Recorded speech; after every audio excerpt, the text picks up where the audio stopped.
Olá pessoal, bem-vindos ao Medicina em Class, o nosso canal. Eu sou o professor Gilvan Amorim e esse é o curso de Eletrocardiografia Básica. Pessoal, sem dúvida nenhuma nós vivemos um tempo histórico, né? Um dia, como alguém disse, que vai estar nos livros de história. Hoje é dia 29 de abril de 2020, nós estamos com 78.162 casos oficialmente computados de SARS-CoV-2 no Brasil e infelizmente no dia de hoje já contabilizamos um total, até o dia de hoje, já contabilizamos um total de 5.466 casos de mortes comprovadamente por Covid-19, a infecção por SARS-CoV-2. E portanto, pessoal, fica aqui a nossa participação na campanha, fique em casa. Todo o esforço é importante, é imprescindível. Nós precisamos trabalhar como sociedade, pensar no outro, pensar na coletividade para fazer um enfrentamento a esta condição. Muito bem, pessoal, nós estamos então caminhando para finalizar esse tema de desvio de medida de eixo e, portanto, identificação de desvio de eixo. Eu lembro para nós a divisão básica, a disposição básica do eixo hexaxial de Bailey, a famosa rosa dos ventos. Então aqui a gente tem a disposição das derivações do plano frontal, lembrando que cada uma delas tem um distanciamento entre si de 30 graus de ângulo. Aqui está a disposição de AVL, D1, AVR, lembrando que AVR aponta ao contrário, D2, AVF e D3. Muito bem, lembrando também, pessoal, que o eixo normal de despolarização dos ventrículos, ele abrange menos 30 a mais 90. Esse é o eixo normal. De menos 30 até menos 90 nós temos o desvio para a esquerda, de mais 90 a mais 180 nós temos o desvio para a direita. Já fizemos na última aula algumas correlações clínicas, destacando aqui algumas entidades que produzem esse desvio. E finalmente aqui, pessoal, entre menos 90 e menos 180 nós temos o eixo indeterminado ou desvio extremo. Lembrando que leva esse nome porque eu não sei dizer se é o extremo do desvio para a esquerda ou se foi o extremo do desvio para a direita que fez com que o vetor chegasse nessa posição. Então, pessoal, na aula de hoje eu trouxe alguns exemplos para que a gente trabalhe aqui na prática com a determinação do eixo médio de despolarização ventricular, o eixo médio de despolarização do QRS. Então esse é o primeiro exemplo, pessoal. Finalmente, né, nós chegamos aqui à prática, ao momento tão legal de mostrar traçados, não ficar com aulas tão teóricas quanto a gente vem fazendo até então. Então eu quero determinar, não me interessa nesse momento os demais aspectos, qual é o ritmo, qual é o diagnóstico, tem crescimento de cavidade ou não, tem distúrbio de condução ou não, calma que vamos chegar lá. Então, pessoal, eu só quero recordar com vocês como que a gente afere de uma forma rápida, de uma forma segura, o eixo de despolarização dos ventrículos nesse caso aqui. Então a primeira regrinha que a gente aprendeu, a forma prática ali, rápida, é a determinação e a dedução rápida do quadrante. Ora, se eu consigo saber em que quadrante o vetor médio do meu QRS se encontra, eu consigo já falar em desvio, ainda que eu não encontre ou que não saiba exatamente o número, a localização precisa do ângulo do QRS a partir do eixo zero, né? Então a gente já comentou que nós vamos em primeiro lugar e verificamos a polaridade em D1. Por que eu quero saber a polaridade em D1? Para saber, pessoal, se o meu vetor médio se localiza à direita ou à esquerda no nosso sistema cartesiano, ou cartesiano-like, né, pessoal? Eu tenho falado de x e de y, mas aqui eu cometo um pecadinho, porque na verdade a polarização no sistema cartesiano é invertida, mas esse é um princípio que nos ajuda bastante. Portanto, se o meu vetor em D1 ele tem um comportamento positivo, ele vai estar à minha direita, ele vai estar projetado na porção direita do eixo de D1, ou seja, ele é positivo, e se ele está na porção, se ele é negativo, ele estará na porção à esquerda do eixo de D1. Então aqui, pessoal, eu só preciso lembrar de fazer a diferença aritmética eu vou pegar a parte positiva e considerar em relação à parte negativa, né? Que claramente sobra positivo. Então, nós estamos nessa porção de D1. Então, feito isso, eu vou para AVF. E AVF, não me deixe dúvida, é um QRS amplo, eu quero que você atente para esse aspecto. É um QRS amplo com padrão positivo, não vejo onda Q e não vejo onda S, é um padrão em R puro, como a gente chama. Então eu sei que seguramente esse QRS vai se projetar na porção positiva, na porção inferior de AVF, já que a porção inferior de AVF vai demarcar os eventos positivos, o vetor positivo em AVF, enquanto a porção superior vai demarcar a porção negativa de AVF, né? A gente poderia ver aqui também. Muito bem, pessoal, então já sei seguramente que esse eixo é normal. Por que esse eixo é normal? Porque está projetado no primeiro quadrante. Então, de uma forma muito rápida, cheguei aqui, deduzi o quadrante, e a partir da dedução do quadrante eu já sei qual é o quadrante, então eu sei que naquele quadrante qual é o comportamento do eixo. Então, na prática, a gente já bateria o olho nesse traçado e diríamos um traçado apresentando o eixo de despolarização de QRS normal, porque está no primeiro quadrante. Muito bem, depois nós dissemos de um método, pessoal, que nos deixa aproximar um pouquinho mais desse ângulo, né? Então aqui a gente fez a dedução rápida do quadrante, a gente pode fazer uma dedução rápida também do eixo. Então nós vamos buscar a derivação que seja isoelétrica ou mais isoelétrica possível. Vamos lembrar, isoelétrica é uma derivação que registra uma linha por não ter ali nenhuma diferença importante. Na prática nem sempre a gente vê assim. O que a gente vê muitas vezes na prática é que o componente positivo é aritmeticamente igual ao negativo, ou que o componente negativo é aritmeticamente igual ao positivo. O efeito disso é exatamente o efeito da isoeletricidade. Então, se a gente olhar nas derivações do plano frontal, nós vamos encontrar que é exatamente D1 que é o mais isoelétrico. Então, além de observar que é mais isoelétrico, já falamos disso, então tem um pouquinho de sobra positiva se a gente fizer aqui a continha aritmética, né, pessoal? E se tem um pouquinho de prova, nós vamos lembrar, então ele tem uma pequena projeção aqui, mas nós vamos lembrar do princípio.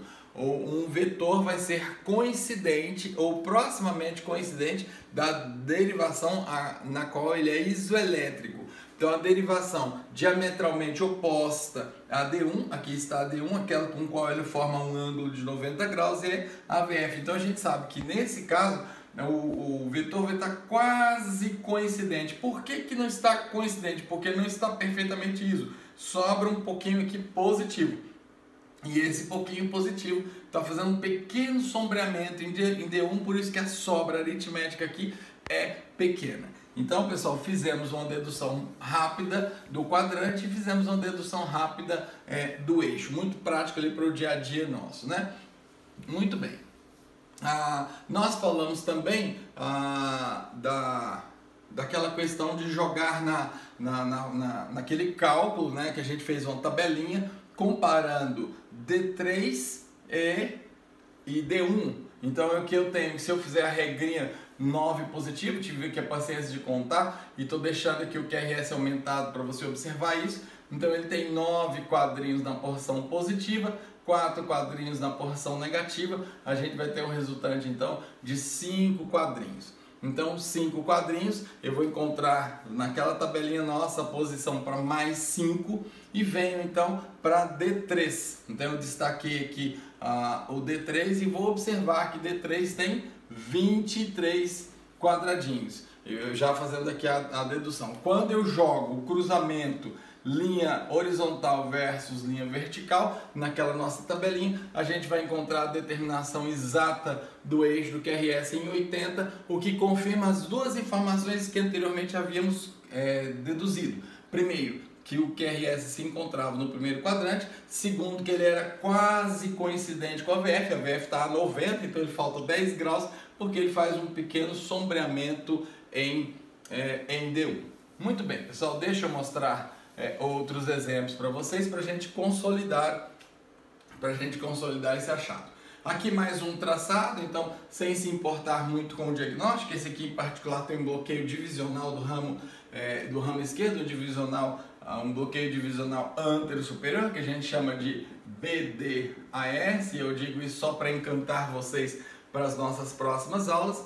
Então eu vou observar como é que é o comportamento em D1, e observo que em D1 ele tem uma posição, uma predominância positiva. Vou para AVF, então aqui a gente tem AVF, embora a AVF tenha uma porçãozinha positiva, pessoal, ele está predominantemente negativo. Vamos lá, então se a AVF está negativo, ele vai estar projetando nessa porção de AVF, né? A porção que está acima, que está na linha acima de D1. E se ele está projetando positivamente em D1, então ele se encontra neste quadrante, ou seja, ele se encontra no segundo quadrante, que eu vou deixar essa setinha aqui delimitando o segundo quadrante. Aqui nós temos um probleminha, pessoal, nessa a dedução do quadrante só não nos ajuda. Por que não ajuda, Giovanni? Porque a gente sabe que o eixo normal é de menos 30 ocupa o segundo quadrante, então o eixo normal partindo de menos 30 na direção de 90, quando eu encontro que esse eixo está aqui, eu preciso saber se ele está antes de AVL ou se ele está depois de AVL. Quem que desempata, pessoal, a linha nossa,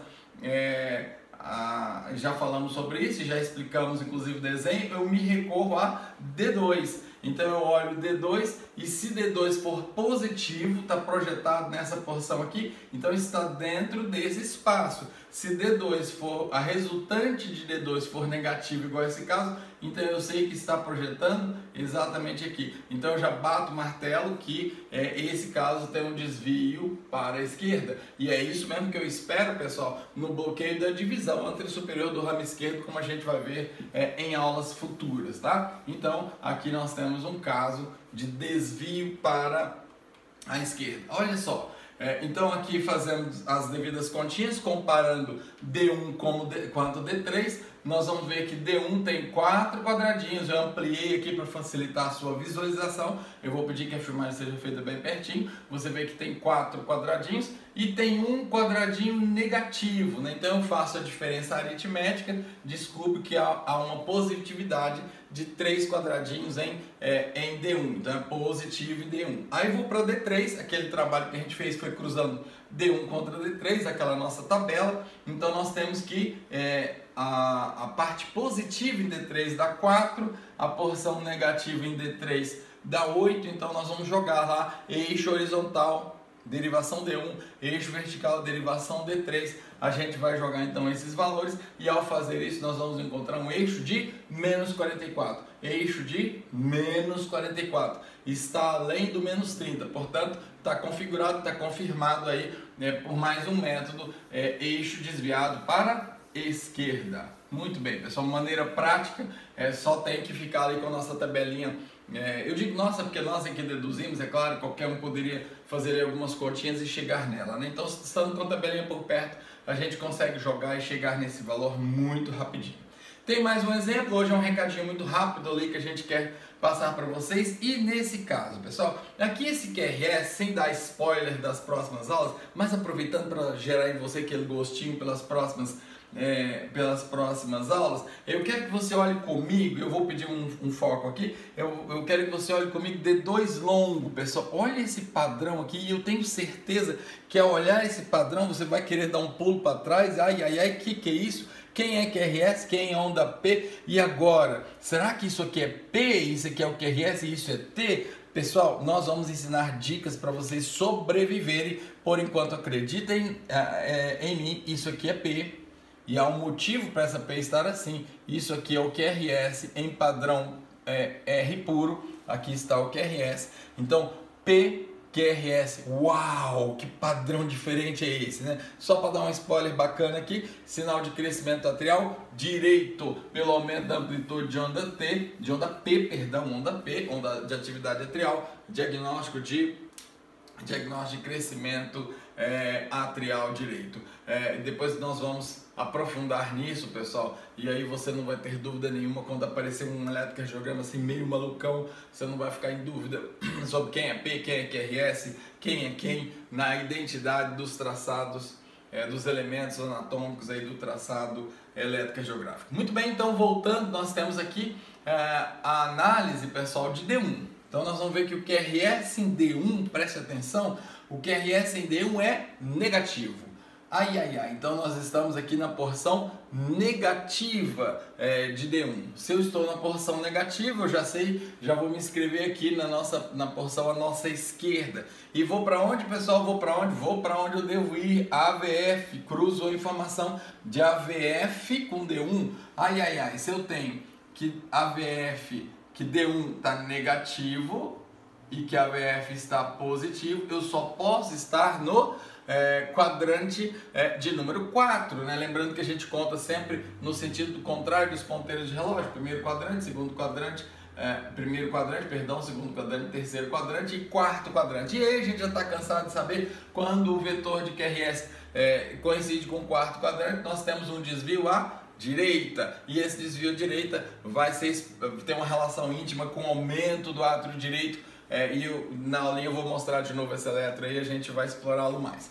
Muito bem, então pessoal, esse eixo, esse quadrante quarto já me leva direto ao diagnóstico. Eu sei então que se trata de um vetor que caracteriza desvio à direita.